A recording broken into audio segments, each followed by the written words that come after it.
¿Qué tal, chicos? Buenas noches. En esta oportunidad voy a hacerles un breve repaso acerca del tema de antibióticos. Este tema no pretende para nada profundizar mucho en cada uno de los grupos terapéuticos, sino más bien dar simples alcances acerca de los mecanismos de acción mediante los cuales estos actúan. Bien, de manera rápida, acá tengo un esquema general que me he tomado el tiempo de hacer en el CorelDRAW. Entonces lo que vamos a hacer simplemente es primero, digamos, ir relacionando las vías metabólicas que tiene las bacterias y en cada una de ellas ir mencionando los medicamentos que intervienen en dichas vías. He tratado de integrar todas las vías en un solo esquema. Si se pueden dar cuenta, aquí está prácticamente todo lo que hace la pequeña bacteria desde que se sintetiza su ADN hasta que crea su pared celular. A ver, para comenzar, las bacterias también utilizan glucosa como sustrato principal para poder sintetizar muchas de sus moléculas. La glucosa es importante en este caso, por ejemplo, incluso para poder sintetizar su propio ADN. Entonces, la glucosa, como en las células eucariotas sucede, también se convierte en glucosa 6-fosfato, ribosa 5-fosfato y obviamente termina convirtiéndose en IMP y finalmente da lugar a las bases nitrogenadas. Ahora, para que esta glucosa se pueda terminar de convertir en parte de una base nitrogenada, pues obviamente necesita una enzima. La enzima que utiliza en este caso es la enzima ácido tetrahidrofólico o la THF. Obviamente la bacteria necesita sintetizar esta coenzima. Y aquí va la primera vía metabólica que a nosotros nos interesa, que es justamente la síntesis del ácido tetrahidrofólico dentro de la enzima. Esta vía básicamente inicia aquí en el ácido paraaminobenzoico y sigue utilizando tres enzimas principales. Primero la dihidropteroato sintetasa, que lo va a convertir en ácido dihidropteroico o dihidropteroato. Luego la dihidrofolato sintetasa, que lo convierte en ácido hidrofólico, dihidrofólico. Y finalmente la dihidrofolato reductasa, que lo convierte en ácido tetrahidrofólico. Bien, los mecanismos de acción a este nivel son bastante sencillos, siendo estas enzimas lo único que hacen los medicamentos a este nivel es simplemente inhibir estas enzimas. Y los medicamentos que se utilizan a este nivel básicamente son para inhibir a la dihidropteroato sintetasa, las sulfas, ¿sí?, que las vamos a poner por acá,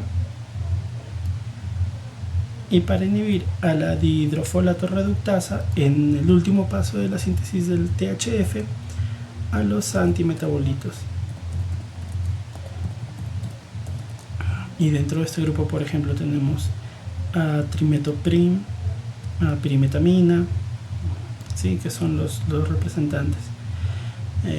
Voy a ponerle acá una flechita para que básicamente se entienda que está inhibiendo estas enzimas, ¿sí?, o a este nivel están actuando.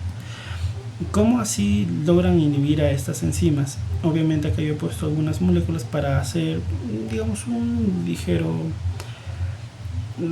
repaso acerca de la química de esos fármacos. Aquí yo tengo el ácido paraaminobenzoico, ¿sí? Si ustedes se dan cuenta, el ácido paraaminobenzoico está constituido por el ácido benzoico y un grupo amina. Lo que más nos interesa en este caso sería el benceno más la amina. ¿Por qué? Yo acá tengo a un representante de las sulfas, que es el sulfametoxazol, y si nosotros nos damos cuenta, el sulfametoxazol tiene prácticamente esta parte de la molécula bastante parecida al ácido paraaminobenzoico. Justamente por esta causa es por el hecho de que la enzima prefiere unirse a la sulfa y no al ácido paraaminobenzoico, que normalmente debe ser para que lo pueda metabolizar. Entonces, al unirse a la sulfa queda inactivada la enzima y el ácido paraaminobenzoico ya no se metaboliza. En el caso de los antimetabolitos, como por ejemplo el trimetoprim, es prácticamente lo mismo. solo que en este caso nosotros tenemos a la molécula de dihidrofolato reductasa, de ácido dihidrofólico, disculpe. Tengo acá el ácido dihidrofólico y por acá, por el otro lado, yo tengo justamente a trimetoprimo. Ahora acá, ¿cuál es la igualdad o cuál es la similitud entre las moléculas por la que justamente la enzima se confunde y suele inhibir a una y no a la otra, o unirse a una y no a la otra? Acá básicamente en el grupo guanidina, ¿sí? El grupo guanidina del ácido dihidrofólico es prácticamente el mismo grupo que utiliza para su unión con trimetoprimo, ¿sí? El grupo guanidina. Entonces, si nosotros nos fijamos, el resto de la molécula quizás no tiene mucha similitud, pero el grupo guanidino es esencial para que pueda darse este efecto. Bien, entonces a este nivel ya estamos. ¿Qué pasa si es que no se trata a un paciente con estos antibióticos? Obviamente la vía se termina de sintetizar el ácido tetrahidrofólico y finalmente se da lugar a la síntesis de las bases nitrogenadas. Vamos a pasar a otro esquema que es simplemente continúa en cuestión de orden. Una vez que se sintetizan las bases nitrogenadas, ¿qué es lo que podría pasar luego? Obviamente es la síntesis del ADN. Como nosotros sabemos, el ADN de una bacteria es muy distinto al ADN que tiene una célula eucariota en principio, porque su material genético no tiene una envoltura nuclear, valga la redundancia, y básicamente el ADN es una hebra cerrada. Aquí en este caso es un ADN cerrado. Las bacterias, cuando se van a multiplicar, necesitan básicamente los mismos procesos que lleva a cabo un ADN de una célula eucariota, que es primero romper la cadena para que una enzima, en este caso la helicasa, pueda comenzar a abrirla y pueda comenzar con el proceso de la replicación, ¿sí? Y acá la enzima que acabo de encerrar es la helicasa. Vamos a ponerle el nombre si nosotros decíamos, ¿sí? Esa es básicamente la helicasa. Entonces lo que hace la helicasa es ir abriendo la cadena de ADN para que se pueda ir replicando gracias a estas enzimas que están aquí a los costados, que son las polimerasas de ADN o las ADN polimerasas, ¿sí? Entonces lo que ocurre en este caso es que la helicasa, mientras va a ir abriendo, las polimerasas van a ir haciendo la replicación, o en otro caso también la transducción del material genético. Ahora, mientras la helicasa va abriendo la cadena de ADN, es como un par de cuerditas que ustedes las tienen enredadas. Si yo jalo de las dos cuerdas a la vez, obviamente el resto de la cuerda se va a empezar a tensar. Si ustedes se dan cuenta, mientras esta va empujando hacia adelante, en esta dirección hacia adelante, el resto de la hebra de ADN se va a empezar a trenzar, se va a empezar a llenar de tensión. Entonces, justamente para evitar que se acumule esa tensión en la hebra de ADN aquí adelante, es que está esta otra enzima, esta enzima de acá. ¿Y quién es esa enzima? Esa enzima es la topoisomerasa 2, o también llamada ADN girasa.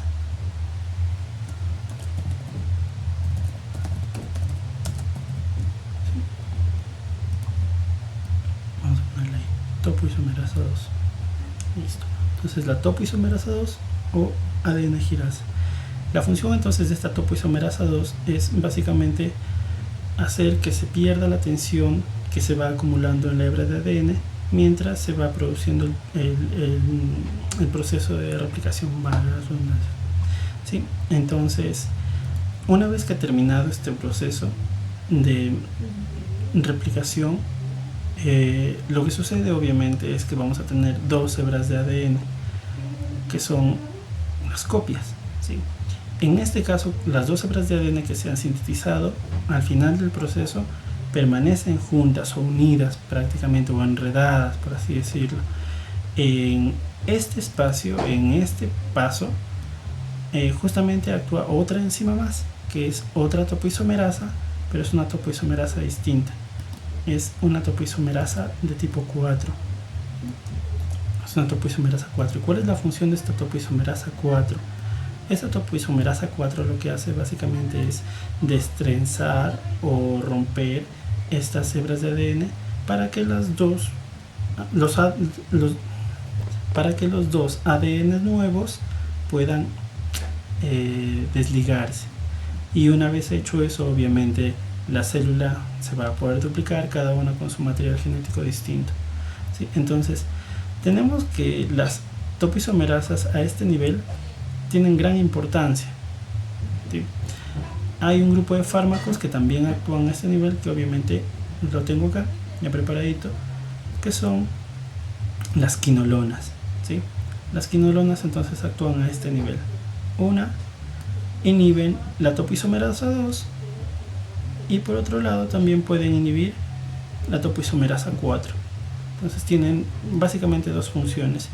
Claro que esto también dependiendo de qué tipo de quinolona tengamos. La que yo veo acá en la imagen es el ácido nalidíxico, que es una quinolona de primera generación, de las primeras, la primera básicamente que se descubrió, pero también ahora tenemos ya hasta quinolonas de cuarta generación. Cada una de ellas tiene una función distinta en gram positivos o en gram negativos y también un espectro determinado. Bien, entonces si se dan cuenta ya tenemos más o menos un buen número de fármacos que actúan a nivel de toda esta vía. Vamos a continuar en este mismo esquema.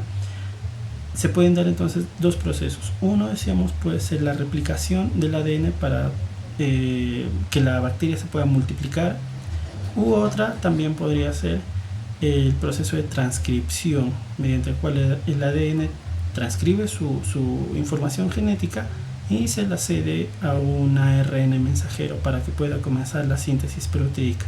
¿Sí? Entonces vamos a ir por ese otro lado. Supongamos que lo que está sucediendo en este caso ya no va a ser una replicación, sino por ejemplo una transcripción. Entonces en el caso de una transcripción, lo que les decía, se va a sintetizar acá una nueva hebra de ARN mensajero, ¿sí? Una hebra de ARN mensajero. Saben que la hebra de ARN mensajero se puede distinguir del ADN, obviamente porque es una sola hebra, ¿sí? No es bicatenario, es solamente una cadenita. Dentro de esta hebra de ARN es muy importante tener en cuenta que cada 3 bases nitrogenadas pues me conforman lo que nosotros conocemos como codones, ¿sí? Y esto es importante porque al momento que el ARN mensajero comienza con la síntesis proteica va a necesitar un complemento, un anticodón. Cuando el ARN mensajero ya tiene toda esta información genética para comenzar a sintetizar proteínas de la bacteria, entonces va a ir y se va a unir al ribosoma, ¿sí? El ribosoma de las bacterias, sabemos, tienen subunidades. Entonces en este caso el ribosoma está compuesto por 2 subunidades. Tiene una subunidad grande, que es la subunidad 50S, ¿sí? Y tiene una subunidad pequeña, que es la subunidad 30S. Se me fue. La subunidad 30S.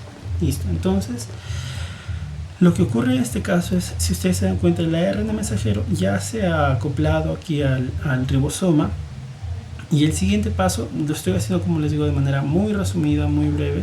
El siguiente paso está básicamente en manos de otro tipo de ARN, que es el ARN de transferencia. Este ARN de transferencia lo que va a hacer,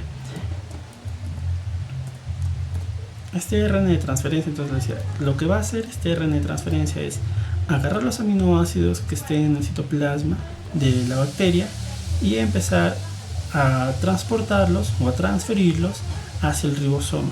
Una vez que llegue al ribosoma, va a empezar a armar o a tejer, por así decirlo, una proteína nueva. Entonces, conforme el ARN de transferencia va transportando los aminoácidos hacia el ribosoma, va a poder sintetizarse una nueva proteína, que en este caso, por ejemplo, yo lo he hecho así bastante simple. De acá vamos a suponer que se ha sintetizado esta proteína de acá, que es una transpeptidasa, que en sí es una enzima, ¿sí? Entonces, en este proceso de síntesis proteica, si ustedes se dan cuenta, prácticamente todo el proceso depende de esta fábrica, de este ribosoma, ¿sí? Para eso, o para inhibir este proceso, nosotros tenemos, creo que la mayor cantidad o la mayor gama de antibióticos. Dentro de ellos, por ejemplo, tenemos al cloranfenicol, tenemos también a las lincosamidas, tenemos al linezolid, tenemos los macrólidos, tenemos a las tetraciclinas y por último tenemos a los aminoglucósidos. ¿Sí? Creo que esos son todos, si mal no recuerdo. Pero acá básicamente tenemos a todos estos fármacos que inhiben a este ribosoma. Claro, obviamente que cada uno de los medicamentos mencionados va a inhibir a una o a otra subunidad. Sí, y aquí es bastante simple de recordar, también lo he hecho en orden. El cloranfenicol, las lincosamidas, el linezolid y los macrólidos inhiben a la subunidad 50S. Por el contrario, las tetraciclinas, los aminoglucósidos inhiben a la subunidad 30S. ¿Sí? Bastante fácil entonces de recordar. Listo. Una vez entonces que ya hemos visto esto, si ustedes se dan cuenta, ya tenemos también bastantes fármacos acá como para hacernos la idea en qué parte actúa cada uno de ellos.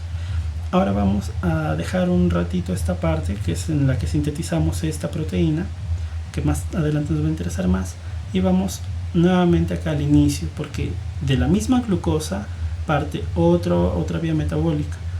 De la glucosa básicamente se va a sintetizar un pequeño glúcido nitrogenado, que es el N-acetilglucosamina, que no es más que otra cosa que la glucosa con un grupo amino y con un grupo acetilo. ¿Sí?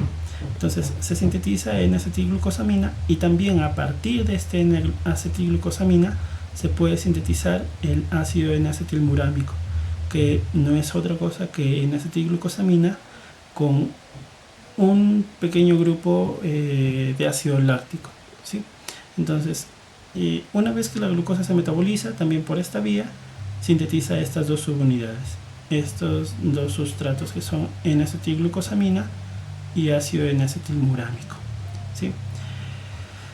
Para que N-acetilglucosamina pueda convertirse en ácido N-acetilmurámico, necesita una enzima también, que es la enzima MUR-A. ¿Sí? De cualquier manera, una vez que las bacterias ya tienen estas dos subunidades van a comenzar a hacer otro proceso más para poder construir la pared celular de la bacteria. Una vez que las dos aminoazúcares han sido sintetizados, el siguiente paso es simplemente unirse a un pentapéptido formado por estos 5 aminoácidos, de los cuales los más importantes básicamente son estos dos, las dos D-alaninas o las dos dextroalaninas. Ahora, no es muy común encontrar D-alaninas en un microorganismo. Estas D-alaninas provienen básicamente de 2 L-aminoácidos o 2 L-alaninas que previamente han pasado por una enzima que es una racemasa, la cual se encarga solamente de convertir el enantiómero L o enantiómero D del levógiro a dextrógiro, y una vez que ya está como D-alanina, simplemente se adiciona aquí al pentapéptido. Los 2 aminoazúcares más los 5 aminoácidos conforman el pentapéptido, que conforman el pentapéptido ahora conforman una subunidad grande. Esta subunidad obviamente es la unidad estructural que forma el peptidoglucano de la pared celular de la bacteria. El siguiente paso entonces va a ser que esta subunidad va a tener que salir del citoplasma, del interior de la bacteria, hacia la parte extracelular, y lo hace justamente ayudada por esta enzima. Es una enzima transmembranal que se encuentra incrustada en la membrana de la bacteria, y es una enzima llamada bactoprenol. ¿Sí? Entonces, lo que prácticamente ocurre en este caso es que el bactoprenol de aquí, ¿sí? Este bactoprenol básicamente lo que va a hacer es agarrar a esta subunidad y mediante un movimiento, después de una fosforilación, mediante un movimiento de flip-flop, saca esta subunidad hacia la parte extracelular. Una vez fuera, esta subunidad se une obviamente con otras subunidades previamente también ya sintetizadas, y mediante un proceso de transglucosidación y transpeptidación logran conformar una gran red de subunidades, que es justamente el peptidoglucano que conforma la pared celular de la bacteria. En este último proceso justamente intervienen dos enzimas. Primero, una transglucosidasa, que lo que hace es agarrar a los aminoazúcares, solamente a los aminoazúcares, y conformar un enlace entre ellos. Este enlace rojo que ven acá se encarga de justamente formarlo en la transglucosidasa. Y por otro lado, la parte proteica está encargada de la transpeptidasa. Lo que hace la transpeptidasa es agarrar a los dextroalaninas o a las dealaninas y formar entre ellas enlaces cruzados. Y finalmente, si ustedes se dan cuenta, acá se forma prácticamente una red de subunidades de peptidoglucano que conforman la pared celular. Ahora, si nos enfocamos en la parte de farmacología, en la regulación con los medicamentos, vamos primero por este lado. Aquí en la formación de las dos aminoazúcares de NAG y de NAM, justamente para que el NAG se convierta en NAM, decíamos que interviene una enzima que es la MUR-A. Esta MUR-A es inhibida por un fármaco, fosfomicina. ¿Sí? Fosfomicina se encarga prácticamente de inhibir a la MUR-A. Ese sería su blanco terapéutico. Ahora, por otro lado, para que las L-alaninas no se conviertan en D-alaninas, simplemente basta inhibir la racemasa. Y la racemasa es inhibida por un medicamento llamado cicloserina. ¿Sí? Lo que hace la cicloserina es entonces inhibir a la racemasa, y con ello no hay D-alaninas, por lo tanto no hay subunidad. Continuamos por acá, y también esta enzima que se encarga de sacar a las subunidades hacia la parte externa también puede ser inhibida. Ya esta enzima la inhibe un medicamento llamado bacitracina. Lo que hace la bacitracina entonces es inhibir el proceso de sacar a estas subunidades hacia la parte externa de la bacteria. El proceso de transglucosidación que normalmente hace esta transglucosidasa también es inhibido por otro antibiótico, por un glucopéptido llamado vancomicina. Lo que hace la vancomicina entonces es inhibir esta transglucosidación, y con ello obviamente evita por una parte que se forme esta red. ¿Sí? Entonces la vancomicina inhibe la transglucosidación. Y por último, y el proceso creo más conocido y el más importante quizás a este nivel, es la inhibición de la transpeptidasa. Y la inhibición de esta transpeptidasa, justamente aquí tenemos un ejemplo, se da gracias a los beta-lactámicos. ¿Sí? Dentro de ellos tenemos las penicilinas, las cefalosporinas, monobactams, carbapenems y entre otros, ¿no? Listo, entonces lo que pasa a este nivel es que los beta-lactámicos con su anillito inhiben esa transpeptidasa. ¿Cómo así la inhiben? Aquí entre estas dos D-alaninas, hay gran semejanza estructural a nivel químico con esta pequeña partecita de la molécula,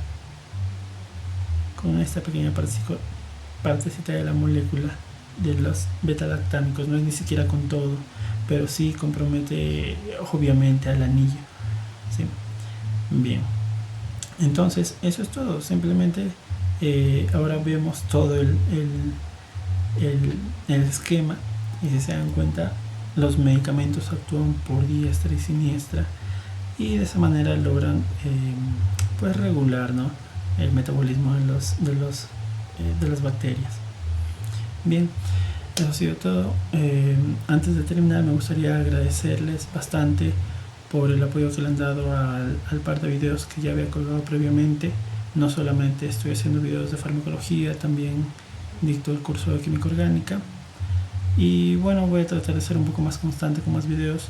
Tengo pensado extender este tema de antibióticos y hacerlo por separado, cada uno de los grupos terapéuticos, con mucha más precisión en cada caso, y hablándoles un poco más acerca de las indicaciones y quizás también un poco acerca de lo último que nos dicen las guías terapéuticas acerca de ellos. Como parte del aprendizaje, sería bueno también mencionar que hay una página de Facebook y también un blog llamado Yo Farmacéutico, que me gustaría que quizás visiten. Hay contenido ahí. Voy a tratar de ir subiendo los videos y el material también a la par en el canal de YouTube y también en la página de Facebook y en el blog. Y me gustaría que si tuvieran alguna sugerencia o si les gustaría que incluya algo o que mejore algo, pues de cualquier manera dejen comentarios o me hagan llegar sus inquietudes, ¿sí? Bueno, quizás nos volvamos a ver en el siguiente video. Entonces, muchas gracias, eso ha sido todo.